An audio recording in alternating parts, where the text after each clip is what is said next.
Be the right club. Be the right club today. Yes!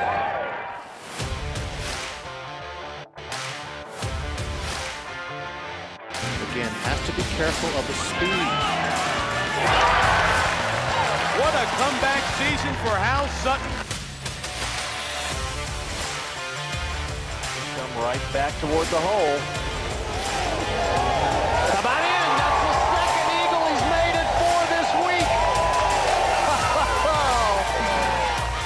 17 years later, Hal Sutton is the Players' champion.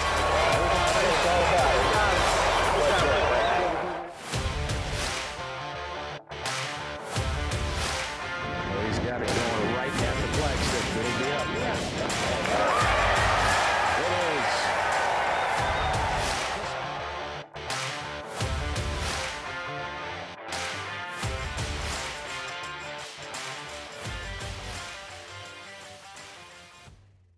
All right, Chase, here we are once again. Another podcast, Be the Right Club Today podcast. We've got a special guest today that's special to you.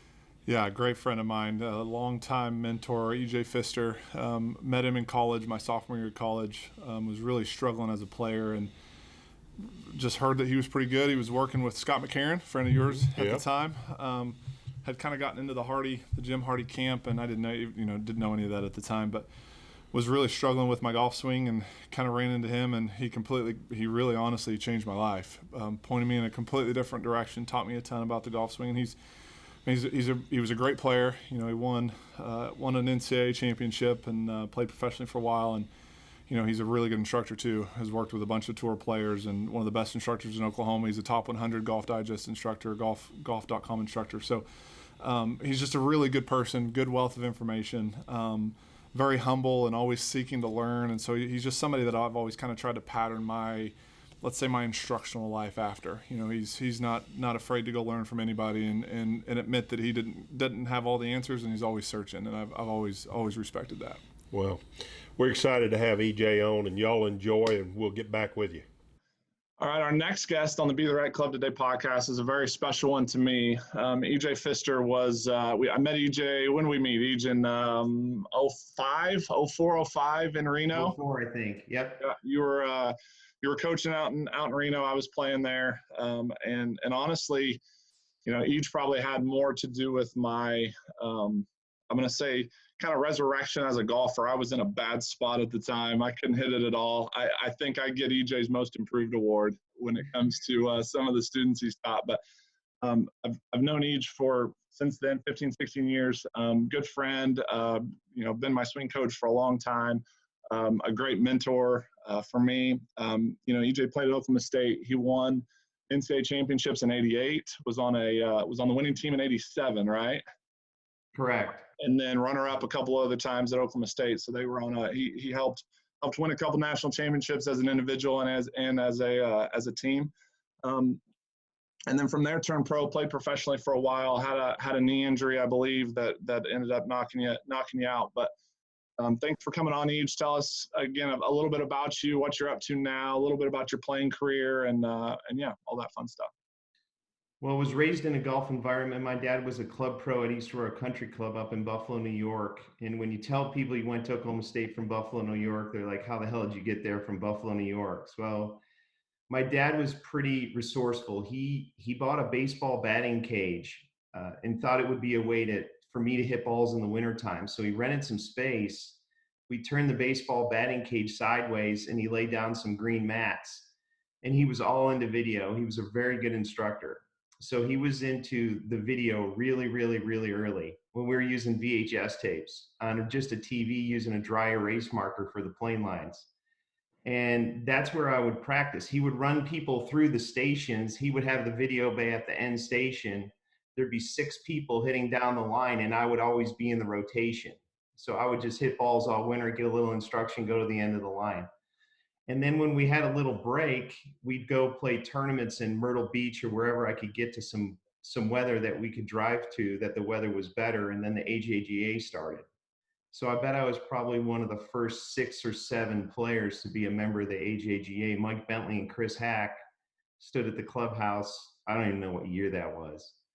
And my dad thought it would be a good organization to join. And that kind of gave us a platform to take our skills to another level, but also get recognized from a recruiting perspective. Because back then there wasn't many prominent events back then. The AJGA, the Insurance Youth Classic, and the PGA Junior were probably the biggest events.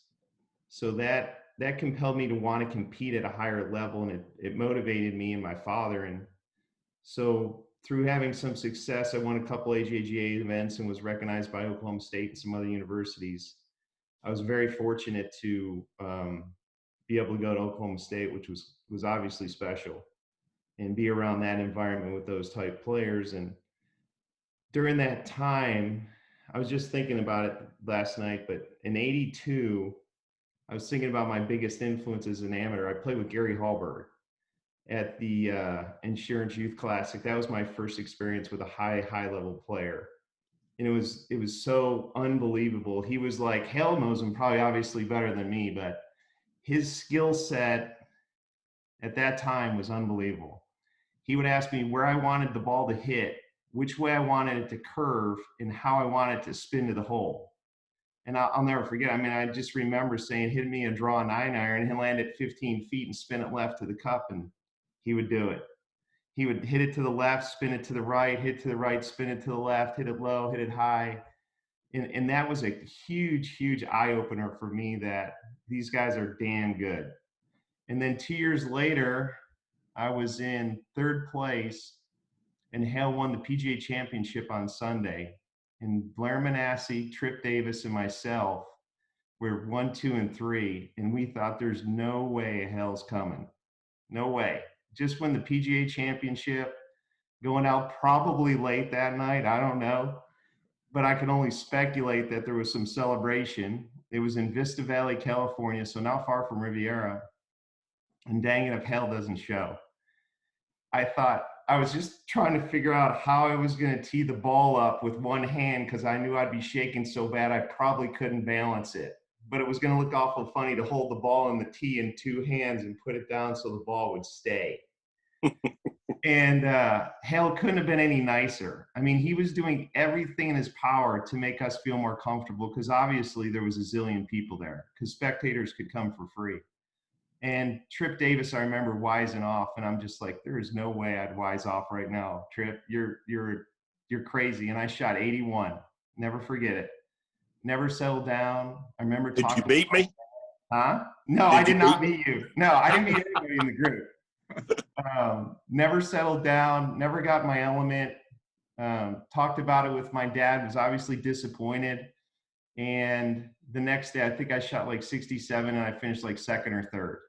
But the learning experience I had playing with Hal was really, really cool and impactful because, like I said, it'll be something I'll never forget. And I was just grateful he showed up. I was grateful that his demeanor and all that was fantastic. And he couldn't have been any better to play with. It had nothing to do with Hal. It was all my inner battle. I lost the inner battle that day.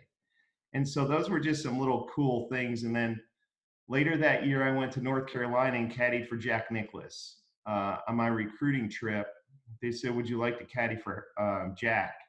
And I was like, holy crap, yeah. So in their fundraiser, I caddied for Jack, and I remember asking him how he hit curveballs. And he said, I set the club face, I orientate the sweet spot to the target, and I set my body lines to where I want the ball to start. So I let the face override the path. And if the face stays orientated to the target, it should not curve past target. It should only curve to target. And then he did an exhibition after, and I asked him to do the same thing in the clinics. And he hit just beautiful fades and draws. And I thought the simplicity of it for such a great player was just a little gem I never forgot. So that was cool. And then last, I took a putting lesson from Paul Runyon, which was pretty cool at OU. I could never do what he asked me to, but I thought it was pretty neat. So that's kind of a long-winded story, but that's kind of the influencers to my amateur career before I turned professional. So, EJ, what do you think the state of golf instruction is right now from say, when you and I were playing versus what it is today? I think back then I went on referrals. There was no social media. So I remember Maury Holland was one of my first big time instructors. He was at Bethlehem in Philly, and it was a referral, and he was able to get me in. And it was very simple. You know, it was, where are you struggling? Is it curve or solid contact? But we didn't have anything to assess really what was going on like we do with TrackMan and all that. So then that led me to Golf Machine, because Golf Machine was getting a lot of, and I don't know for you, Hal, but I chased kind of whatever was the most popular thing at the time. Golf Machine seemed to have the most credibility because more guys were doing it. So then I tried to seek the best Golf Machine instructor I could get to, which was Tom Tomasello in Myrtle Beach. And he opened my eyes to compression, line of compression, and all that. And I found that very intriguing. But like you, my mistake was I kept spanning the globe thinking there was more information. I should have done a better job of settling down with one individual, but I was never content. I always felt like there was another something out there that was going to make me a better player. And at the end of the day, I think that got me further away from who I was. I didn't have, so today I think it's harder. You got so many avenues to gather information. The guys with the most Instagram followers seem to have the most be teaching the most people. So I tended to follow the same course that you did, maybe from a little bit of a different angle, because it was who was working with the most tour players at the time. Mm-hmm. Maybe some that I was friends with that suggested, hey, you need to go see this person. And I too was looking for the best version of me, thinking that the next guy was going to be able to deliver that. And, Chase and I talk about this all the time. Find someone that tries to understand you, cares for you, will reach out to you even when you don't think they're thinking about you. And because that's the person that's sitting around daydreaming, how can I make that person a better player? They care. Mm-hmm. And, turning over every rock looking for some sort of secret, we've all done it as a golfer, but I just don't think it exists. No, you're right. I've had instructors where I felt like I was the next guy in line. It's like, okay, next, who's next? Who's next? Who's next? I'll take your fee. Who's next? But Hank Johnson, I went to him a bunch in Birmingham, and he would actually call me. He would say, hey, how you doing? I could sense that you seemed a little bit confused about what we were doing, or you tried to implement it on the course and it just didn't seem to cross over. And you're right, I appreciated that a lot. And I think that's some of the things that I take, that every student that I have, if I don't have a great day, I'll text them, reach out to them, or if I can tell they're not having a great day, just to figure out, was it me or was it them? What was the disconnect that day? And I think you're right. They appreciate that, and they know I'm taking the best interest in their improvement and in their game. I agree with you. If your dad was had a good eye, like you mentioned, for the golf swing, is there any part of you that wishes that, it would have just been a father-son tandem?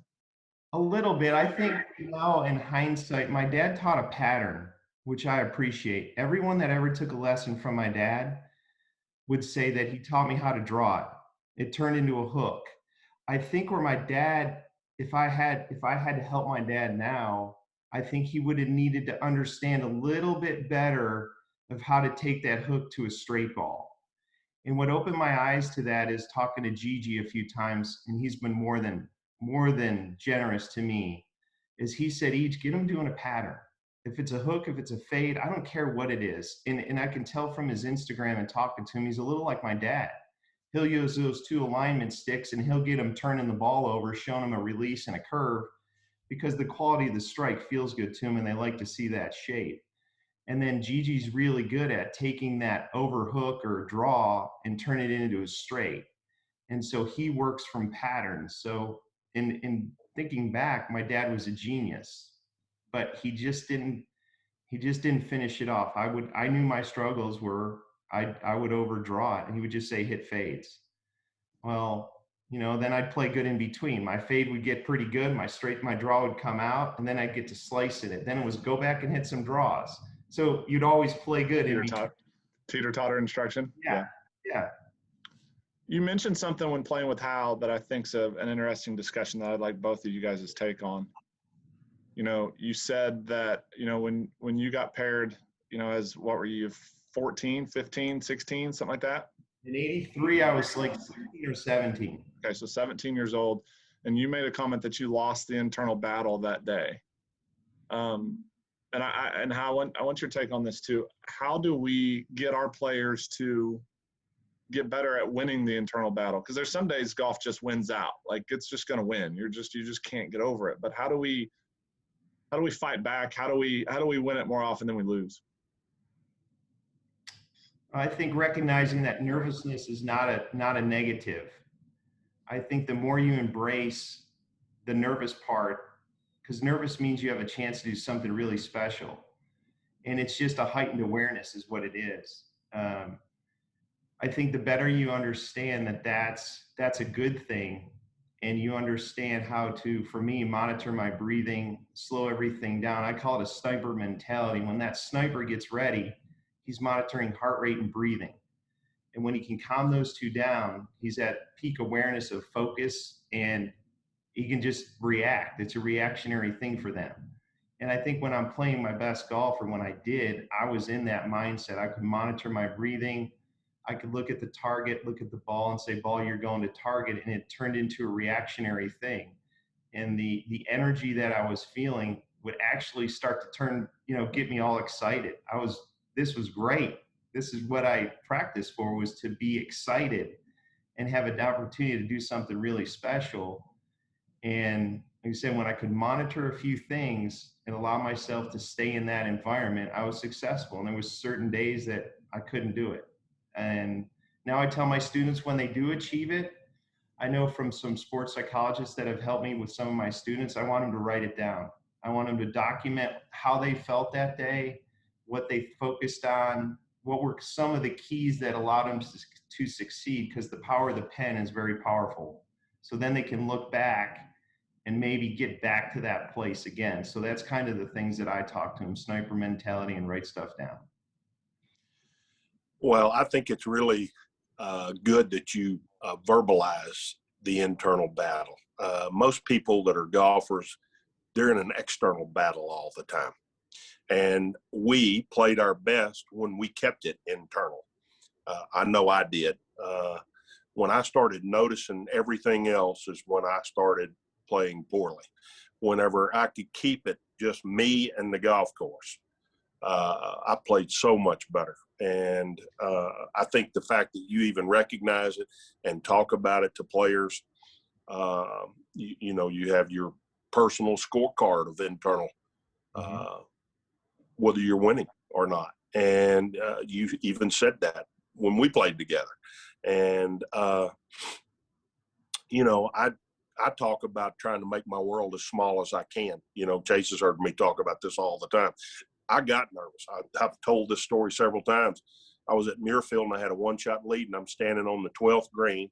And, I was so nervous. I had about a 6-footer for par. And, it's kind of an amphitheater area around the 12th green. I'm waiting on somebody to putt. And my hands were shaking so bad I couldn't see straight.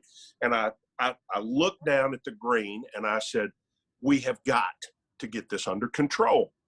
So I started looking at a spot on the green as small as I could look at, like a bullseye. And I noticed that the more I honed in on that single little small spot, the smaller my world got. And I began to calm down.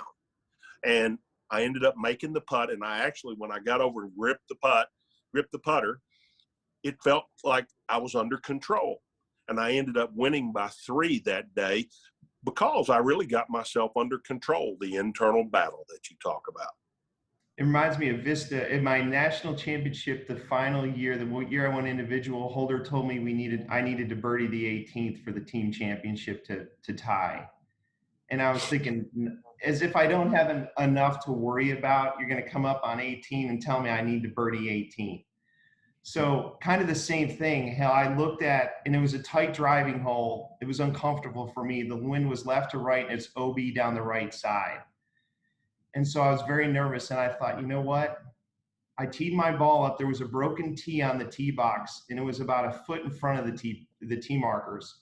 So I put my ball in a line where that if I just started my ball a foot on line over that tee, that I knew I was on the right flight to hit the fairway. And so I shrunk the whole thing down and rationalized that, hey, I know I have the skill set to start this ball 12 inches in front of me on the proper line. And if I just do that, nothing else matters. It's going to be fine. And sure enough, I just hit it over, started at 12 inches on line. It went right down the middle, and I missed the putt. But I hit a nice tee ball. And kind of like you, I just shrunk it down to its simplest form, as close to me as I possibly could. And I think that created a calming effect that allowed me to execute at a high level at a time where if I would have let a bunch of this screen noise and situation take over, I would have flamed it OB. No problem. But similar to you. So I guess what I'm doing is the same thing you are. That's the difference between an average player and a really good player dealing with the internal battle. We're recognizing we're in a difficult situation. Let's shrink it everything down to something we can control. Yep. I do it with putting too. Like inside 4 feet, I just try to roll the ball 6 inches on my intended target line. And if I do that, my conversion should be pretty good because I don't have a bunch of sabotaging going on to interfere with, the main goal. That's the way I played 25 years on the tour, was that very way. I picked out something a foot in front. I picked out something a foot in front of me, and that's what I did every day. Yep. Each, do you think that, people come in to your lesson tee all the time, especially new students, and they come in and they say one thing: I want to be more consistent. I want to be more consistent. I want to be more consistent. Do you think consistency exists in golf? No, I think tight variance does. Okay. So explain that. In thinking about, if we were just to take low point, for instance, which is pretty imperative that I can strike the ground in the same place consistently. And now that we have that data, we know the tour pros do it within a quarter to a half an inch. Well, we also know that amateurs do it within a 6-inch difference.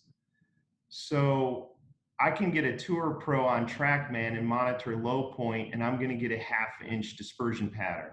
I'm going to get an amateur on TrackMan and monitor low point, and I'm going to get a 6-inch dispersion pattern. So there's no individual that can spit out numbers consistently the same exact number time after time after time with the same club. There's going to be a variance. And I think what makes them great is the tighter the variance, the better the player. So I try to sell them on a tighter pattern, tighter variance, whether for them they assess it only by typically curve, where I'm assessing it by the sound in the trajectory as well as the curve. So if I get the sound, the trajectory, and the curve, I know I can help them understand that they're creating a better low point to get them the compression and stuff they want. But I let them know consistency is a dead end road. You're not going to get it. There's no one that has it. They just have tighter variances. So I sell them on tighter variance, and I don't work with consistency. Hal? So that's great, and I agree with you 100%. One of the things that I struggled with, and I want your opinion with, on when I went out there, I was working with Jimmy Ballard in the very beginning, and he taught differently than a lot of other people did, and, we moved, he taught coil, if you did it where he liked it, people thought you moved off of the ball. And he said he never taught that. He said he told everybody to move into their right side. And, I played at a pretty high level with Jimmy Ballard. But at the same time, my short game was always suspect. And, I could hit good shots under the gun when I had to, but my technique mimicked a little bit of what I did with my full swing. And I used to say to Jimmy, I played quite a bit, actually, with Sevy in practice rounds because I wanted to see what he did with his short game. And it was not even close to what I was doing. And I would go see Jimmy and I would say, you talk about how it's a miniature version of the big swing. And I said, I'm telling you, Jimmy, I'm watching the best players in the world out there, and that is not what I'm seeing. And he would argue with me, and that's a whole nother story in itself. But at the same time, I want to know your opinion. I don't think at 63 years old, which I'll be next month, I don't believe it's the same thing. I believe it's a completely different set of skill sets. What do you believe? I believe that I struggled the same. My ball striking holder always told me that I could hit it on a cart path. If the fairways were a cart path wide, it wouldn't affect. But I never had any, what I thought was great. I struggled chipping and pitching, controlling trajectory, shot selection, never did very good. In 89, I was in Malaysia, and Pernice had just lost his card. And Todd, I can't remember, someone said, go over there. You need to meet Tom Pernice. The guy knows short game. So he opened my eyes, Hal, to bounce. He opened my eyes to how to engage bounce. And one of the things he told me that will always be with me and that I use for students is the knuckles of the right hand are the bounce of the club. So the visual was always that the knuckles of the right hand were sliding under the ball, because if I slid my knuckles under the ball, I was also engaging the bounce of the club and taking out forward lean. So that was very eye-opening to me of how, what I would call narrow, my elbows felt soft, how much vertical set there was, how much set to the club, and then I would slide the knuckles under. I was never, golf machine stuff, I was always trying to forward lean it. And playing in college in Stillwater off dormant, wet Bermuda, forward lean, I couldn't move the ball far enough to get the compression. I mean, I had the ball behind my right pinky toe, just trying to squeeze it because I didn't know bounce very well. And Pernice opened my eyes to short game, and it totally changed the sequence, the release pattern, how to engage bounce, how to control trajectory. So I would say, yes, it is different.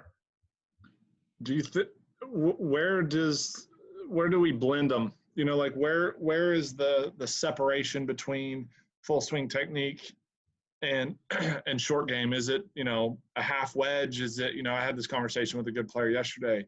When do we, start tossing all the angles out and try and slide the club underneath the ball? And then when do we hit it with shaft lean and compression and what, you guys as good ball strikers did your whole career? I think of a little bit as, for me, is lie assessment, pin location, and trajectory required. So if I have a decent lie to a back pin, I have multiple scenarios there. I could take a little less loft and flight it down and give it a 2-bounce stop. With that lie, I have the luxury of taking a little bit more loft, adding a little bit of release because I have a little cushion under the ball. So I think a little bit of it has to do with the lie that I have, the situation that I have as far as pin location, fly versus roll ratio. That allows me a lot of different scenarios that I can use. I don't think there's one club for each shot. It depends on the scenario that I'm being dealt with. Lie assessment being number one. Sure. I mean, do you think it's a distance thing though, as far as 50, 60 yards and out, we can hit it with some speed and some lower body, upper body separation, lots more shaft lean, versus you start getting inside of a certain, let's just say, parameter of, I'll say 30 yards. Do you think that that's where we start to see more? Again, it depends on the lie and the situation, but do you think that's where we start to see more of this heavy idea of we're throwing the bounce underneath the ball? I would say, geez, anything more than because I can hit a released L45, but a strong, that's aggressive releasing. I don't know if I can make it go any further than that. I would say then I'm going to have to start being aware of a little bit of forward lean to get some more distance, because I can't get any more than 45 with a hard released L. I'd have to go to a 56 or a 54 if I was going to release the tar out of it and hit an aggressive flop from 50. I couldn't get there, I don't think, with an L wedge.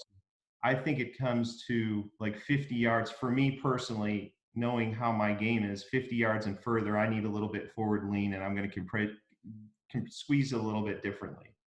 That's kind of where I was going with that. One other quick thing on short game that I'd like your take on. Hal and I have been talking about this a lot, and I feel like you guys' generation got kind of screwed by the equipment changes, by the going from a balata ball to the Pro V, which again you saw some distance increases, but mainly discussing short game here. And then you go from these ping eye 2 square wedges over the the course of you guys' career, where everybody was playing with 56 degree wedges, to a ball that doesn't spin, to grooves that don't spin as much. I remember growing up with a balata ball, we could spin back 50-yard wedges 15, 20 feet. And now that shot is completely gone. And we see a lot down here. We see a ton of guys, good players in their, mid 50s, late 50s, early 60s that completely have the chipping yips. Do you think there's any merit to, the equipment changes, again, forcing people that were taught to hit down on it, have a lot of shaft lean, hit it with a lot of speed, that now that shot won't stop at all, and they've got to completely change the way they've done things?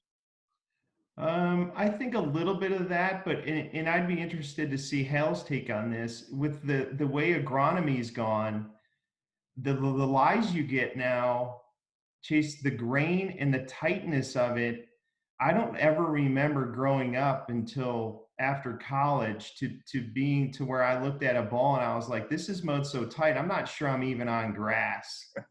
I think so. Some of it might be technique and ball, but some of it I think is agronomy. And like I said, Hal's been out there way longer than me, and he can testify to that. No, that is valid, or no, not so much. They were always tight. But I went and played Whisper with Bob, and it is so damn tight in those collection areas and off the fairway. And there's some grain there that I would say some of it we've had to adapt to agronomy changes as well. Totally agree with you, EJ. To be honest with you, when we were younger, every green we approached had rough around the left side, back of the green, right side. The only thing that was cut tight was the approach into the green most of the time. Mm-hmm. So if you missed a green, in order to have the tight lie, which honestly wasn't as tight then because we weren't cutting the fairways as tight as we are today, we missed the green. We were always pin high. So we were in rough, chipping out of rough, which meant cushion. Yes. And so we could be aggressive with that shot. Actually, you needed to be aggressive with that shot. And now, today, everything tends to lead you to no aggression. It's simple, it's slow, and that wasn't even in my repertoire, to be honest with you. I mean, I'd have to be a completely different kind of player in order to make it today. And Chase, it seems like to me too, Hal, that I played a lot of courses that the greens were to grade. There wasn't a lot of lifted surfaces. So if I did miss a green, a bump and run was an option. Nowadays, it's like it's a non-existent shot. To tell my son or watch these kids to take a little 8-iron, 7-iron, 9-iron, and just hit you a little bump and run, because all these courses, very few greens are to grade anymore. It's really not an option. And that's what I've noticed in watching these kids, is they don't have that shot anymore. They don't even practice it. Everything's high, spinny, or low juice check, but a lot of leading edge stuff, and it's the low runner is non-existent. I think once again it's due to course design. Everything's up, elevated, volcano type, no more chip and runs. Well, I mean, to add to that, Jackie Burke used to tell me all the time. He'd say, Hal, use the ground as your friend. Use the ground as your friend. There's no such thing as that anymore. Mm-hmm. We talk about it a lot. Even at Oak Tree, Hal played the U.S. Senior out there, and like that golf course, Oak Tree National in Edmond, is a great example of, you miss a green out there, you're using a 60-degree wedge. I mean, you're throwing it up in the air and off a super tight lie to an elevated green that's usually running away from you. I mean, if you're bumping it into the slope, running it up the hill because you're nervous about using loft. Yes, correct. And it's tight near the green, and like I said, you can't bump it. The severity of the hills is too great, and like the mowers have gotten better. And like I said, you look and it's like you're chipping off dirt. It's almost like you need to hit a bunker shot nowadays off of that stuff versus a traditional pitch. Yeah, and I probably failed to mention when Hal and I've been talking about this, and I'll mention the equipment. Yeah, he's been screaming about how much tighter the grass. I mean, he's been saying it since I've known him about how much tighter everything is now. Like those, I guess, and Hal, correct me if I'm wrong. Did you see some of those conditions in Europe a little bit? Would it be firm and really tight over there? But again, the green complexes were so different that you could bump around it. Yes, much tighter over there, but definitely use the ground a lot more over there than we use it here. The greens were more degrade. Everything was built up around it. And then if you notice, most of the British Open courses, they don't run away from the greens. They run to the greens on the sides. And it's just different golf over there. Chase, I have a question for you guys too. Do you see many guys, because I videoed Zalatoris the other day pitching, and he's more like Stricker technique. I would call his wide to wide. And obviously they control their bottom pretty good.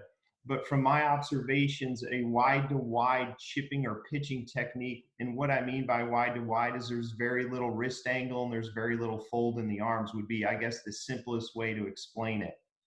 That requires more body rotation to control the low point. And those guys are very successful. So they're almost in the camp where fewer angles is better versus Pernice, who's in the camp, let's manage these angles to engage bounce and use a little bit more wrist, which both of them are successful.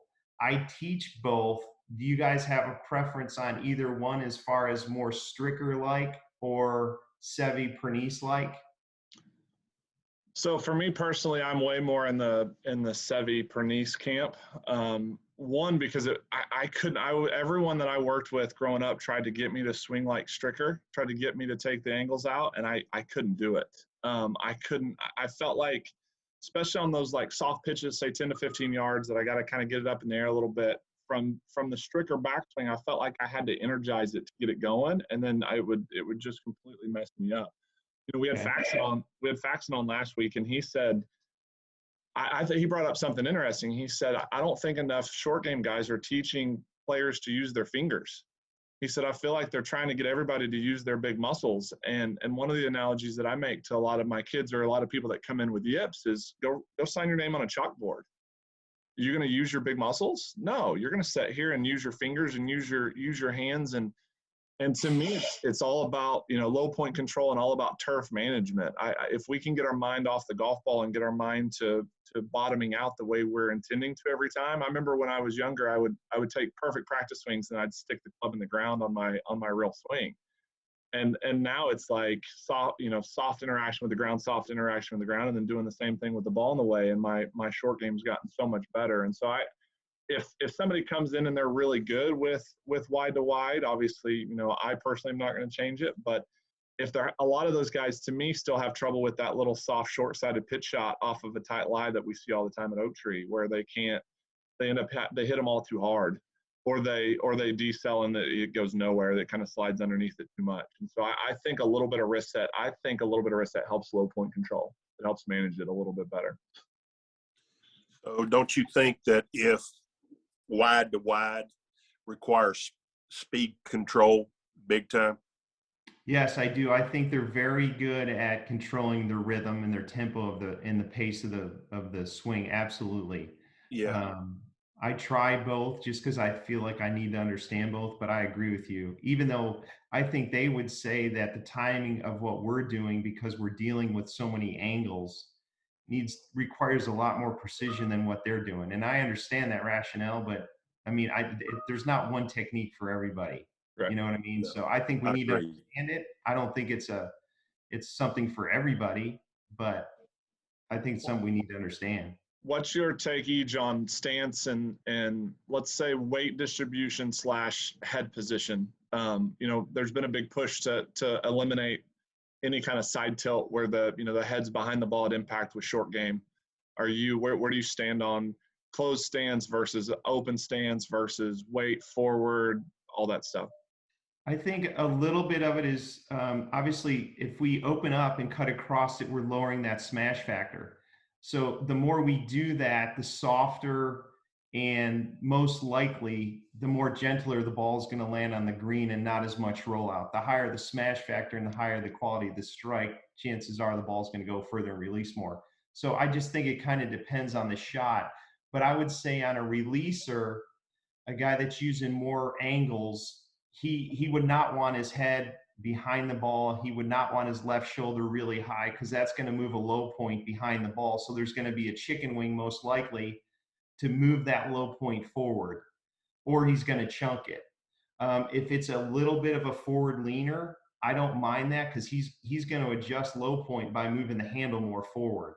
So the two things I would say, I would put a little more weight forward because I try to get him to understand the low point of the circle is most likely the left shoulder joint if they're a little more of advanced players. So I wanted to line up 4.5 inches in front of the ball roughly, to get him to squeeze it. And then the other thing, Chase, I'm using more now because I've been to Stan and Seek, I watch these guys teach all the time, is awareness that it seems like the yippers go down in transition and move sternum closer to the ground, as opposed to a little bit of left leg stand up, a little posture up so that they have some space to release the club and they're not scared of that turf interaction with chunking it.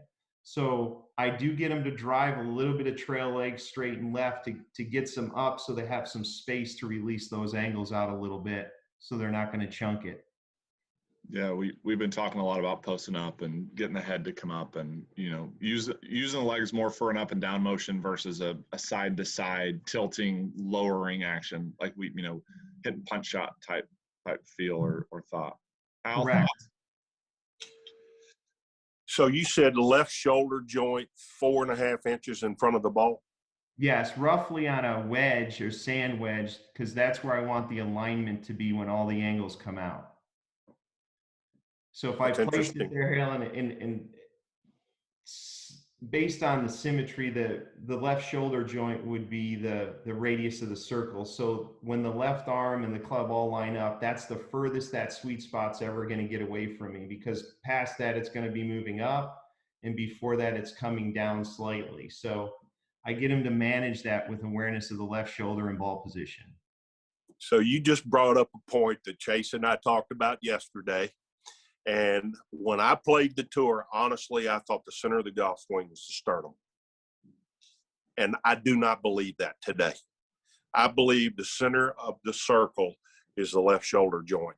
And you just said it. I hope everybody documented that because I agree with you 1,000,000%. And it was taught differently to me. I look back and I think, how in the world did? And here's the problem with when we think it's the center of our chest.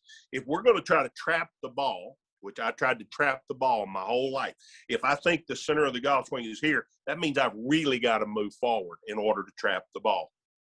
And it went into my short game, and man, I couldn't loft the ball at all. I was scared to death to loft the ball. I never exposed that. When you play the tour, you don't want to tell them what your weakness is, even though they know when they got you in a difficult spot. Yeah. And that's what teaching has done for me. It's taught me some things that I was taught that were not right. And, those people that taught me that, I want to go ahead and qualify that right now. They didn't know any better. Correct. They thought, and I want your take on this, they thought they were giving me the best of what they had. It just wasn't correct. And that's what technology has done for us. It has proven things to be right and wrong. We actually have it's quantified many things. Would you agree with that, EJ? Oh, absolutely. Absolutely. But I think maybe at the time, who's to say they were totally wrong? Because as much as you moved off the ball, maybe sternum got you back to center to where your left shoulder was actually in a good spot. You were just doing it through sternum awareness. Well, so they couldn't have been totally wrong because you had a lot of success. You know what I mean? Well, I'm not saying that. What I meant by that was when I went to see Jimmy Ballard, I wasn't moving off the ball that far. Mm-hmm. And it started the process. And I can't say I was wrong. I spent a week with Jimmy before I went to Riviera. And I was hitting it unbelievable when I went to Riviera.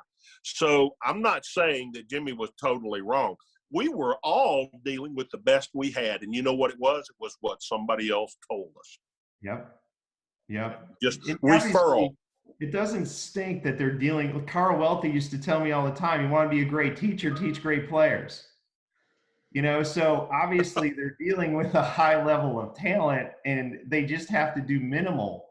You know, tour pros, and this kind of leads into the fragile part, but you know, sometimes you're a therapist really, you know, because it's a sport where you're out there by yourself.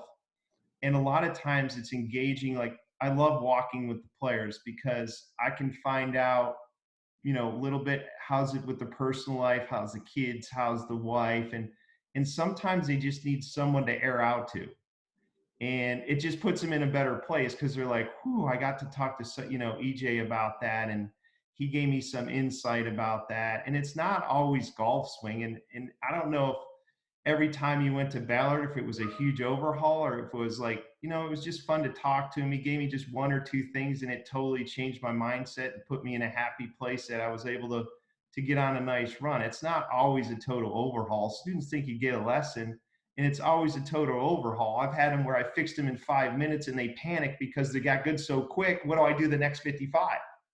Surely there's more information he's going to give me that makes me better. And I just stall for 55 minutes. Or to get their money's worth or whatever, you know, whatever. Yeah, I got to get more to get my money's worth. No. You came here to get better. You're better. And tour pros they're no different. They don't always need a total overhaul. Sometimes they just need clarity or just a mental flush of anxiety, you know, stuff they had going on in their life. Well, I know we mentioned Jimmy many times here in the process of this, but one of the things that Jimmy always did for me is he made me feel that I was really good. Mm-hmm. And, you know, that's part of what you're talking about right there. You know, if I'd hit the kind of shot he was talking about me hitting, he'd say, that's it. That's what I'm looking for. And it was always encouraging and it was always, you know, upbeat. And he said it emphatically, you know, like we're there.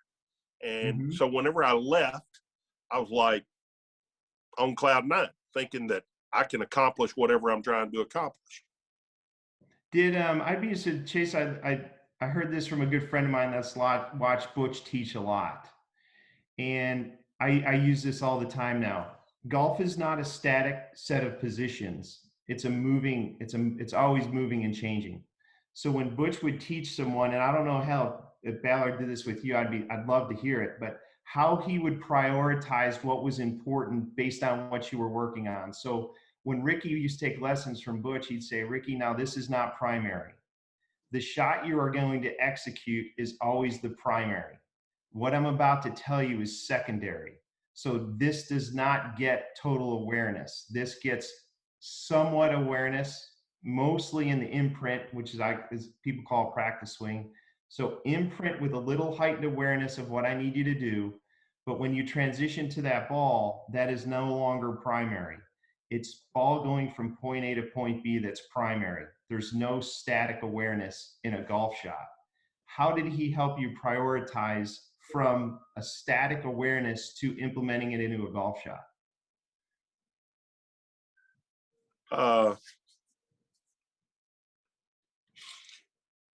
You know, thinking back, he would tell me he had chicken wing. He hated chicken wing. He couldn't stand it. And he needed everybody behind the ball at the top of their backswing. He couldn't stand it if there was any part of you that was in front of the ball. And he used to tell me that I had to put it as far up in front of my stance as I could and chase it. And, you know, I struggled with that. I couldn't chase it as much as I needed to. And that was probably the thing that I did that he would have wanted to improve. So he never talked about static and, you know. He never talked static. That's probably the genius. Do what now? That's probably the genius of it. He didn't talk static. I mean, I think we talk positions now, And the key is to get them to blend over the golf shot. Right. Could be. I went to see David Ledbetter one time, and David Ledbetter said, Hal, you're the best player that ever played the game that started from a static position. He said, you don't waggle, you don't do anything. You sit there and then go. He said, nobody does that. Who's saying who was right, who was wrong? Well, I don't know, who knows? How did Jim, obviously Butch played at a pretty high level, and this is kind of an interesting conversation too, but did Jimmy ever talk to you about performing on a golf course? I mean, or was it always how you need to swing this way? Jimmy never talked to me about performing on the golf course. He talked to me about golf swing all the time. Occasionally he would say, man, you're really playing good. But, to me, I think it's two different things. There was a lot of golf tournaments that I played well that I wasn't swinging very good, and that needs to be said. I think players today think if they're not swinging it very good, they can't perform. And I'm telling you right now, I won golf tournaments where I didn't think I was swinging very good. The U.S. Amateur, I was going over the top of it compared to what I usually did, and won the golf tournament. We have to get in. The game is not a golf swing. The game is scoring. I'll pull out a scorecard to a kid and say, hey, what does it say we write down right here? Score. Ball flight to me is one of the most important things you can teach a kid, how to control their ball flight. If they can control their ball flight, they can control launch angle, which equates to low point. It equates to a lot of things. You agree with that, EJ? Yes. And to your point, how I drove Lee Trevino to the airport from a senior event. He needed a ride. He's like, can I get a ride? I was like, heck yeah, jump in. I said, what were some of the keys to your game that made you successful? And he said, when I was playing really good, I would cut it 5 yards. He said, when I was struggling, I'd cut it 10. He said, when I was playing really bad but needed to get it in, I would cut it 20. But I knew it was always going left to right. And if it was the 20-yard cut that day, that's fine. I would just play it until I got in, and then I would go to the range and work it back to a 5.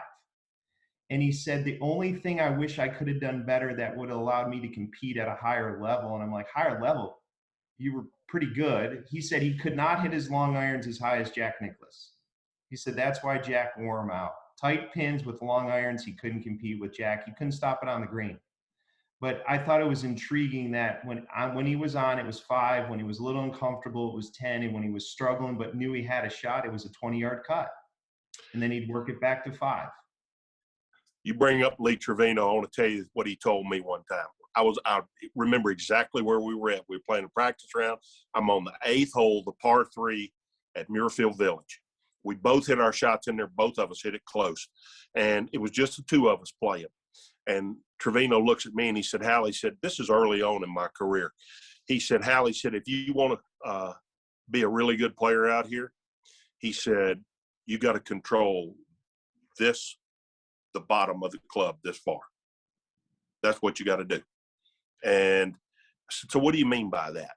And he said, where it enters the ground and where it comes out. Mm-hmm. And, that was, at that point, that was genius, because that's kind of what TrackMan does.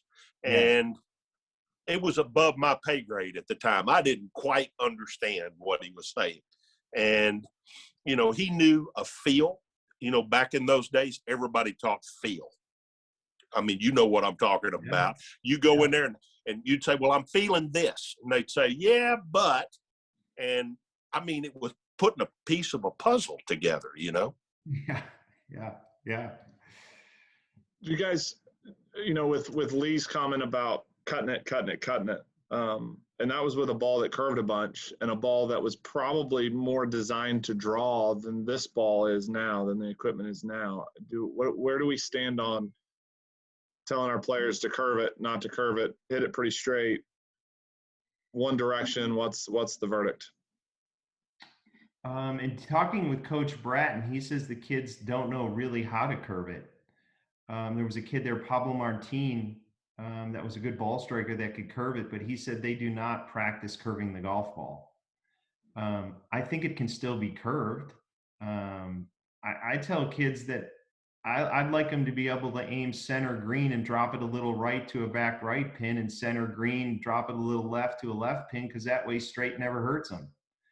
Not that I want them curving it a bunch, but I want them to be aware, because I feel like I'm helping them with course management as well. There's nothing wrong with aiming 20 feet right of the flag thinking you can draw it. And if it draws, you're tight, and if it's straight, you're golden. Same way with the left pin. I don't think you can play one way. To a right pin being a drawer, you're always working the ball away from the flag, and if it doesn't turn, you're short-sided, which nowadays you're dead. So, it's a kind of a dinosaur now. I still try to get them to understand the dynamics of how to make a ball fall right and how to make a ball fall left, and how to use that. And real quick too, and how I want your take on this too. What about from a golf swing mechanic standpoint? What I mean by that is I'll tell them to do the same thing, but I almost tell them to do it from a swing maintenance standpoint, and not even from a course management standpoint. So that way they have the ability to do it, so they don't get, kind of like you talked about, a little bit of teeter-totter where you're hitting pretty fades, then you're slicing it. Now you got to go hit draws. You're hitting pretty draws. Now you're hooking it, and it's back and forth. Where if you can always kind of aim straight, work it both ways, you're going to be pretty much, you can be pretty neutral on swing plane and TrackMan and all that stuff. Yeah, I don't know if I totally understand your question. As far as like, so I'm saying if you have a kid, if you tell a kid or have a kid that comes in and they're hitting big hooks, they can't hit a fade right now. They can't hit a soft fade. They hit a block fade. So I'm saying if you can get these kids to start it straight, curve it both directions on command, not only are you helping them give an advantage from a course management standpoint, but you're also giving them a swing management advantage, because they have the ability to doctor into Band-Aid when they get one way or the other, because they have that awareness and that feel of being able to curve it both ways. They start hooking it or they fear left, they can fade it. If they start fearing right, they can hook it. Just little, let's just call it swing maintenance abilities. Yeah, what I do TrackMan, I want it no greater than 2 for a draw and no more than -2 for a fade. So I'll reveal those numbers, and if they stay in +2 and -2, the variance is going to be pretty darn tight, and the ball's going to curve minimally. So I guess, yes, I'm doing the same thing you are, maybe in just a different way. I just keep those tolerances pretty tight. +2 and -2 is where I like to keep everything as far as a path for drawing and fading. Hal, thoughts? Well, I think, excuse me, when I was playing practice rounds, when I was in college, it was differently than when I went out on the tour, because I was playing for college instead of playing for myself as a tour player. So my practice patterns became different. And as a tour player, I practiced rounds hitting different shots instead of trying to hit my best shot all the time to build confidence. I finally had morphed into a guy that knew I could score, and I didn't have to shoot a score to remind myself that I could shoot a score. And I think that's something that people, now if I go out to play, I'm not sure I can score, so I got to shoot a score to know that I can score instead of hit a shot. And so I would practice fades, and I would practice draws. I'd practice soft fades. I'd practice hard draws, whatever I needed to. And I watched these other tour players, and they were hitting shots. The real players were hitting shots, and not a shot, plural, different shots. And, we didn't have any idea. We're talking about TrackMan like everybody knows about it now. Which I guess they do, but in our day, EJ, we didn't have any of that.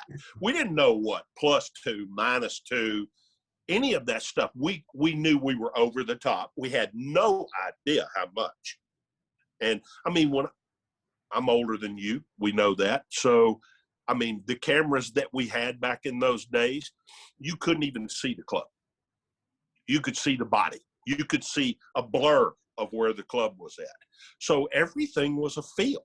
And, the shot told me whether I did it correctly, not some machine, as Jackie Burke calls it. Well, Jim Hardy, when I watched him, he would have this dude throw a 3-wood down on a tight lie. And if they bounced into it, he knew the angles were too shallow. Yeah. And if they squeezed it nice or hit a pull cut, he knew they were, on or slightly too much. So he just did it in the way we did it in the old days. Just throw a 3-wood down on a tight lie. If they can't hit it, they're most likely too shallow. So can you keep from drop kicking it or not, basically? Yeah, if you can't hit a 3-wood off a tight lie, your angles, your angle of attack and low point's not right. Yeah. Right. And that's the thing that you guys have to get credit on. You guys figured out how to be your own track man. Did you know, like, the pull hook might have been a shot that would fool you because you didn't know if you were over the top or if you were 2 under in a closed club face. Like, that was the shot that, I remember, a coach in college would tell me, Chase, if you ever hit a pull hook, you're over the top. Well, I wasn't. I was inside out with a closed club face. So, but you guys deserve credit for you were your own track man. You knew, just like Jack mentioned, even though he might have quoted old ball flight laws to you, EJ, he could still hit the shot he wanted to hit. His trackman numbers would sing pretty on a draw and sing pretty on a fade. Like the ball was doing what he wanted it to do, what you guys wanted it to do. When Holder would say, I don't need to see the ball, I just need to hear a sound.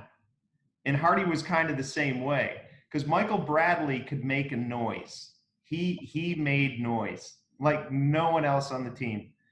And then Hardy would say the same thing. He said, I can tell a shallow clunker. We would walk down the range at tour events and you just hear clunk, you go shallow, clunk, shallow.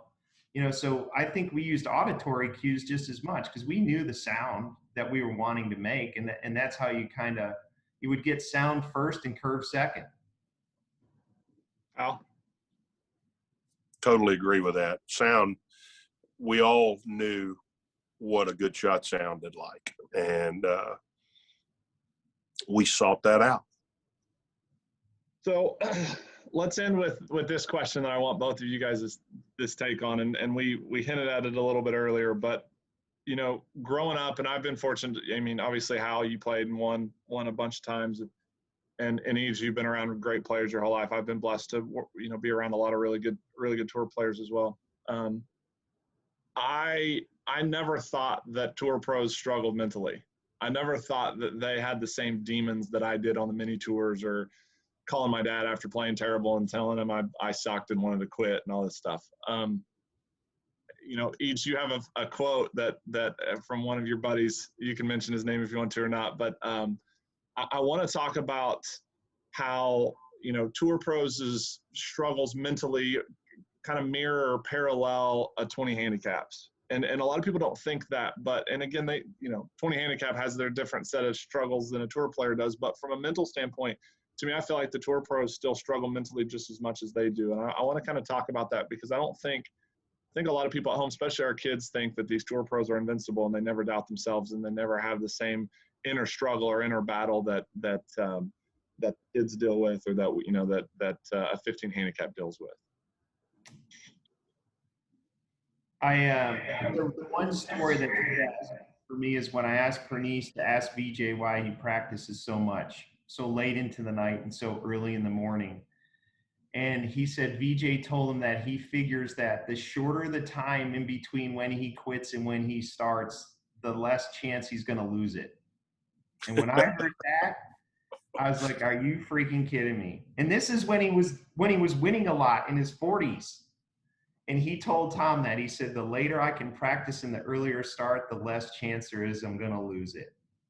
And I was like, and Bob would tell me all the time, these guys are way more fragile than you think, and so the combination of those two things really opened my eyes to that. And Hal can probably comment more. That's just that was a story that I'll never, ever forget. And I use all the time. Well, I think tour players were way more fragile than they ever let on to be. We tried to hide everything. If we weren't swinging at it good, we tried to hide it. If we weren't putting very good, we tried to hide it the best we could. One of the things that I had, I did often, if I played really well, I wouldn't go hit balls after I finished. And here's the reason why I wouldn't do it. Because the more I hit, the more I'm likely to hit a bad shot. And then my brain started thinking, okay, is something wrong? So if I didn't hit it good, I would go work on my golf swing after the round. But, I think back in those days, we were result oriented. So if we were hitting the shots we were trying to hit, we felt good about ourselves. And if we weren't hitting the shots the way we intended to hit them, the way we visualized them, then we didn't feel good about ourselves. And that's a little inside information on Hal Sutton. Bob told his story the other day how he was playing with Jack one time and Jack hooked it in the crap on a hole and he looked at his caddy and he said, "I knew I should have tightened that spike on my right shoe." He goes, Jack would do that all the time. It was never, ever Jack's fault. And it kind of is like Tiger. When Tiger was missing all those fairways and stuff, he was like, I'm really close. I'm starting to strike it better. So it's, to me, those are all diffusing mechanisms so they don't go internal and admit defeat or weakness. I would agree 1,000,000% with that, EJ. Yeah. It's a true golfer. It's never their fault. It's always the caddy's fault.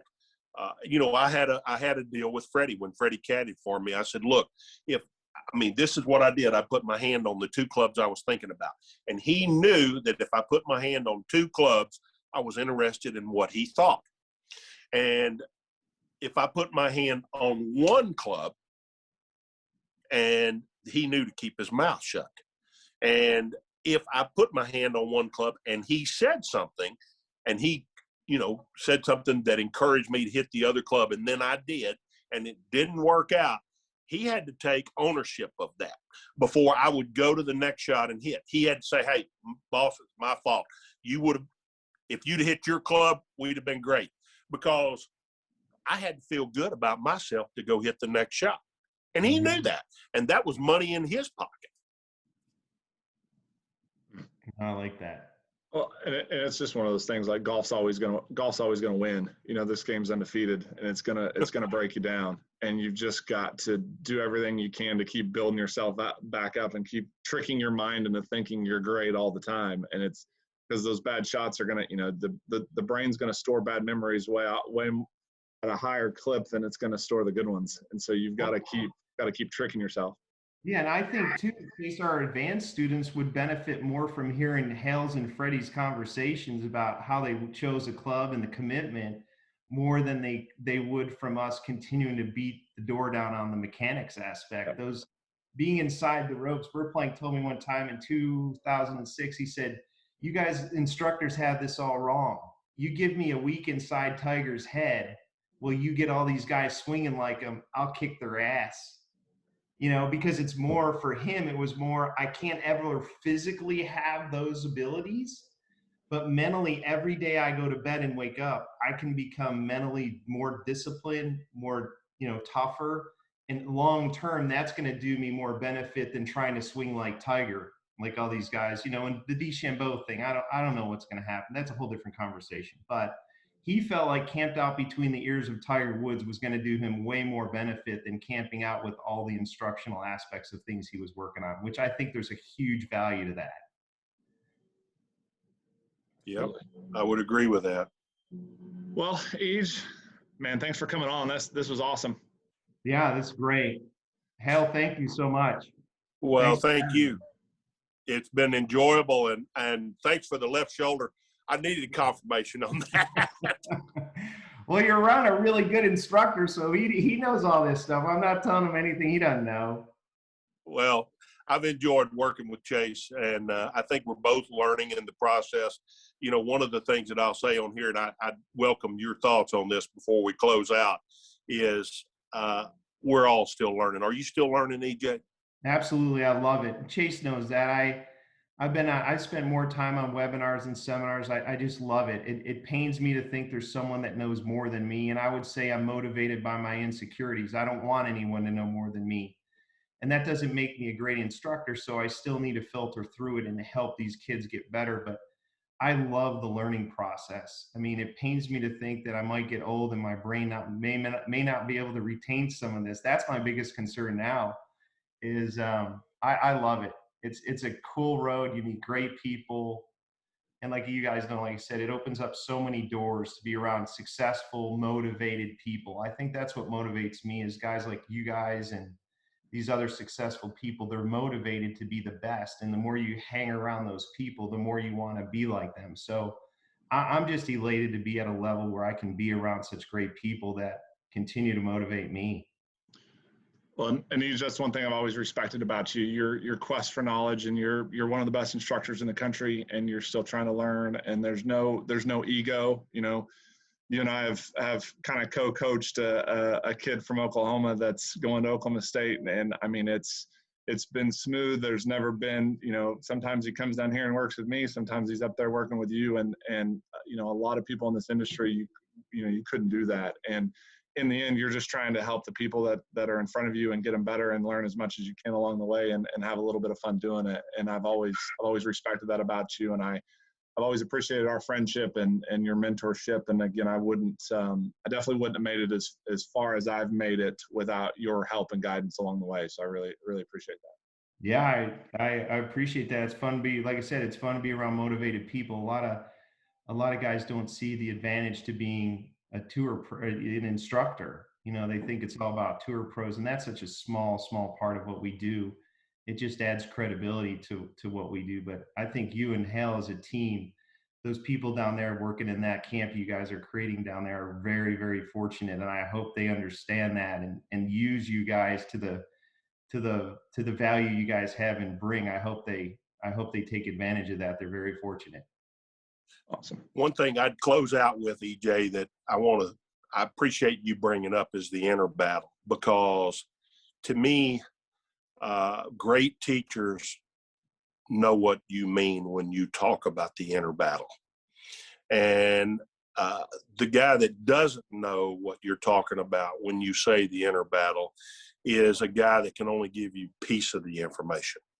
And all of us played the game at a high level, and we have fought the inner battle. And, you know, when you look at a new player, it's not always his golf swing holding him back. There may be part of it that he could improve on, but it's not always the golf swing that holds them back.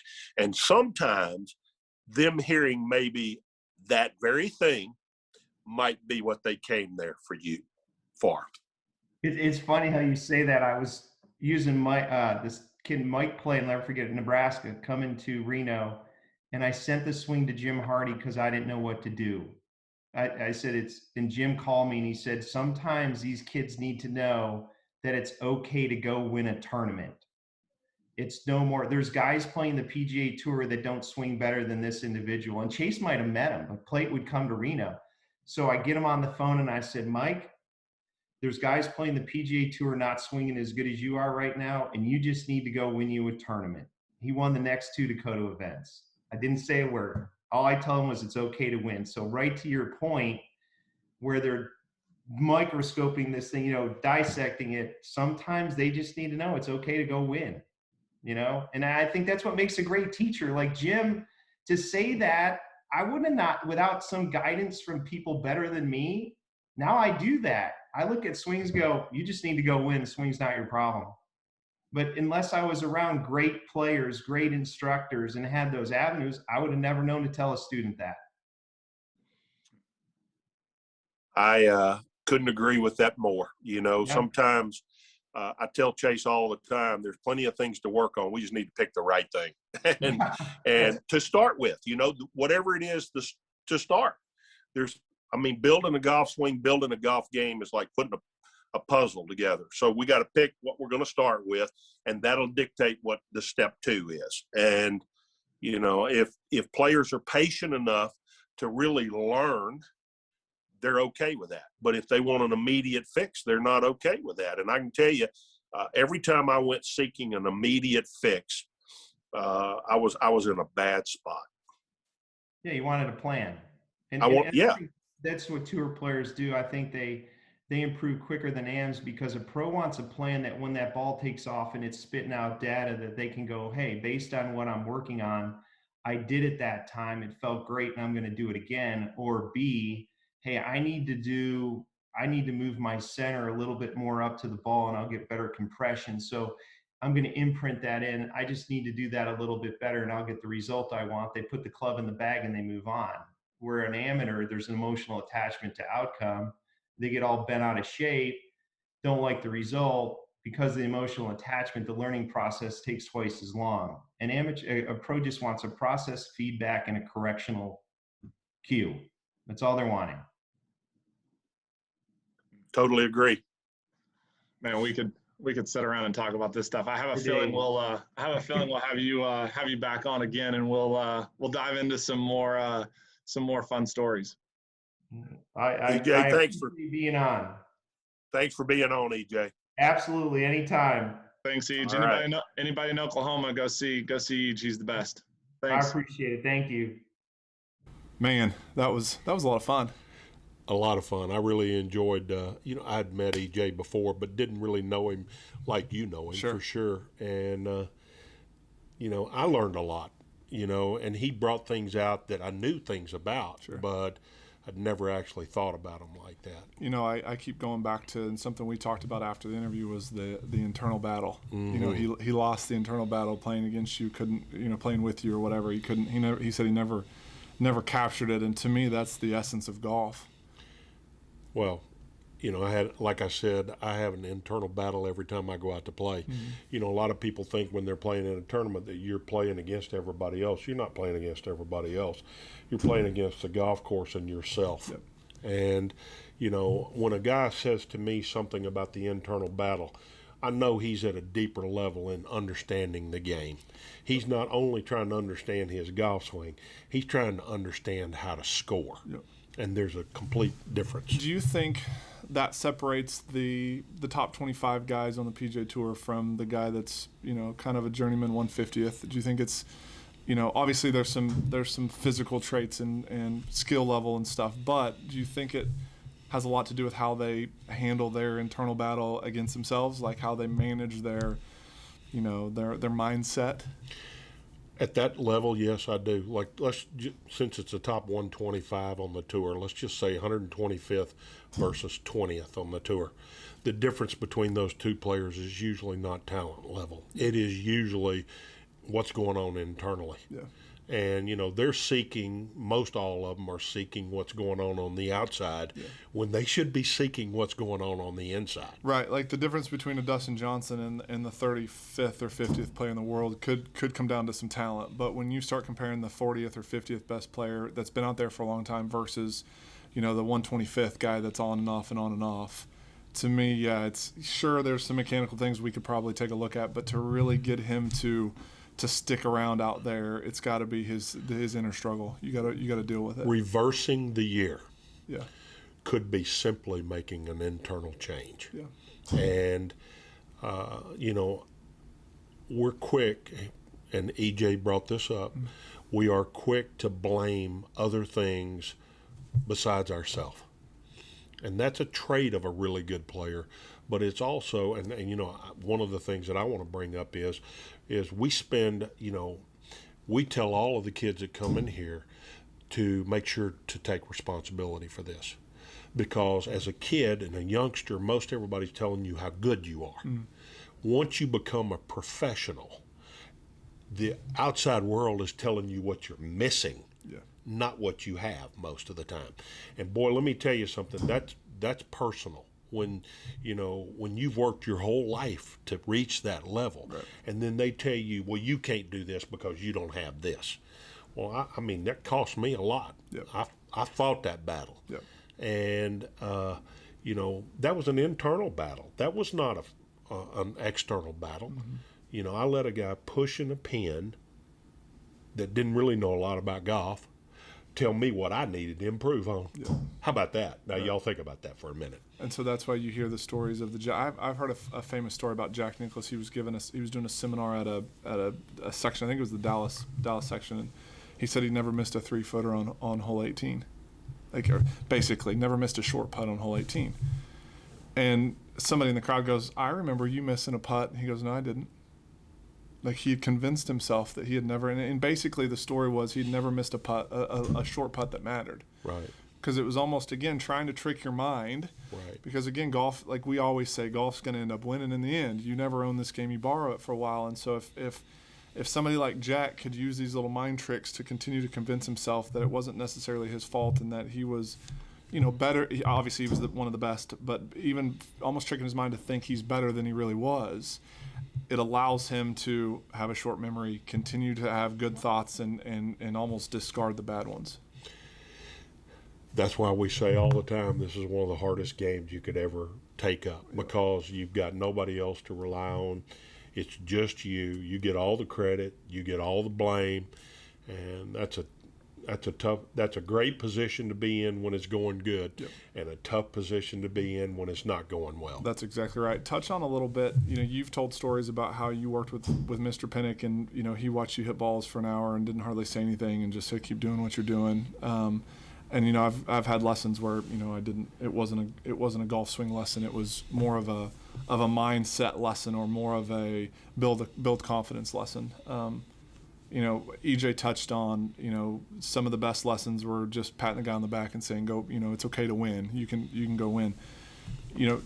This brings me to a point. Like, do you think instructors need to have felt the internal battle, or had played at a high level to be able to give those type of golf lessons? I think that, for the lack of a better word, let's just say somebody that studied the golf swing, now that technology has given us resources. Like a pure swing instructor. A pure swing instructor that has never really played the game at a high level himself, but loved the game and said, "I'm going to learn every nook and cranny of a golf swing." I think they can help somebody learn how to swing. I don't think they can finish a player out. Okay. And I think a player, in order to finish out, needs to talk to someone that has actually been there, has actually fought battles within himself, who's actually failed, who's actually succeeded, both. I mean, there's nobody that hasn't had both failure and success. And you need to hear that, because I think sometimes y'all are watching what's going on the PGA Tour, and TV shows you everybody that's succeeding every week. And you don't ever think they miss an 8-footer, and you don't ever think they miss a fairway. And trust me, they are. You just happen to be seeing them when they're playing their best. So if y'all want a little exercise, y'all go to trackman.com and y'all see what the tour average is for every bit of this. Then go to ShotLink and pull up all the tour averages, and you'll find out how they're not as good as you think. And that, of course, the motto of the tour, these guys are good. Mm-hmm. I did one of those commercials one time. Right. Honestly, they're human beings. They suffer the same things you suffer from, quantified by 100, because the whole world is weighing in on it for them, where there's only a few people weighing in on it for you. They're fragile. We talked about it with EJ. Yeah. I was fragile. And, when things weren't going very good, I started getting rid of things that were keeping me from being good. Yeah. And because I'd worked all my life, I was trying to do the best I could. Yeah. I mean, here's one thing we got. We only have so long to prove it. Right.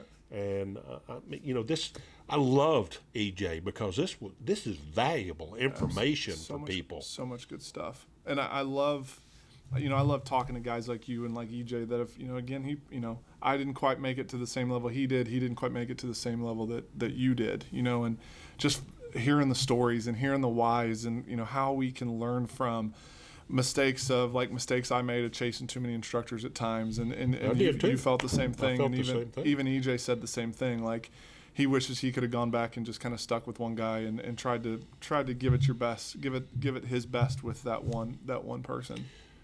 I think that's valuable to everybody out there. Find that person that loves you and that's willing to think about you when you're not present. Chase does an excellent job at that. We talk about that all the time. Where let's let these kids know we care. That's right. And, not just we care because you're sitting here in front of me, but we care because you're out there trying to do something with what we talk to you about. That's right. And not only that, we care when you struggle too. A lot of times, you know, it's easy to share their results on social media when they play well and win tournaments and make you look good as an instructor, but to let them know, like, you know, we had a kid a couple days ago leading after the first round and shoot 77 or 78 in the second round and lost the golf tournament. It's like, love you, buddy. Keep your head up. Keep fighting. Keep grinding. You know, you got to get back in that situation to feel it again. And it's this up and down road, and it's golf's kind of like the stock market. We hope 10, 15 years from now it's higher than it was 10 years ago, but there's going to be some down days. There's going to be some recessions along the way, and it's going to kick your butt. Well, to that point, I heard you use a word with a kid the other day that's a really good player. You just got to marinate in this, and that is absolute truth. So let me give you a little bit more information on this. If you really want to be good, you must be patient. Yeah. And patience is something that we lack in the world today because our internet and phones have given us immediate gratification, and it's tricked us all into thinking that we can get anything we want that fast. Well, let me tell you, the one thing that you can't get that fast is something in golf. And in these days, you can't get equipment that fast even. Yeah, right. So, and it's daily patience. It's you know, patience on one hole, patience during a whole round of golf, patience during a 2-day tournament, a 3-day tournament, a 4-day tournament, over a month, over a season, over a career. It's continued patience. So to that, I'll say one more thing about that point that EJ brought up. He talked about a plan. Yeah. And that's what somebody that's been there, that's understood the whole process, he understands they need a plan, not a Band-Aid, a plan. Yep. And that plan will take patience to work. Yep, that's exactly right. Well, we hoped you guys enjoyed that interview as much as we did. Again, EJ has meant a lot to me. You know, again, I've thanked him a lot as far as, you know, helping me get to where I got. If I wouldn't have met him, who knows?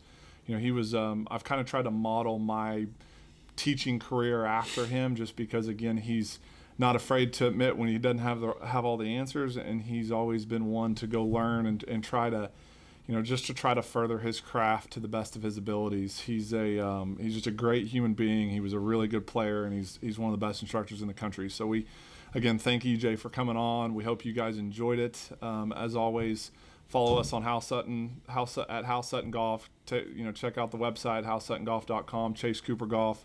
And again, let us know if there's anything that, any specific subjects or topics that you guys want us to cover. As you can tell with this podcast, we really do enjoy doing these. This one was one of my favorites by far. We just like to sit around and talk golf and try to help you guys get better out there listening at home. I echo every bit of that. This has been a lot of fun. We're going to have a lot of great guests on. It's easy to have on all the people. I say it's easy. We could have on everybody that y'all hear about all the time. But one of the things that Chase, there's a lot of people that know a lot about golf that you might not be that household name that y'all read about or hear about. And our goal is to have some of these people on. And I mean, because Chase and I know a lot of people in the game. We've turned over every rock, just like y'all are. And we understand that process. So y'all stay tuned to what we're doing. We're going to bring some special stuff to you.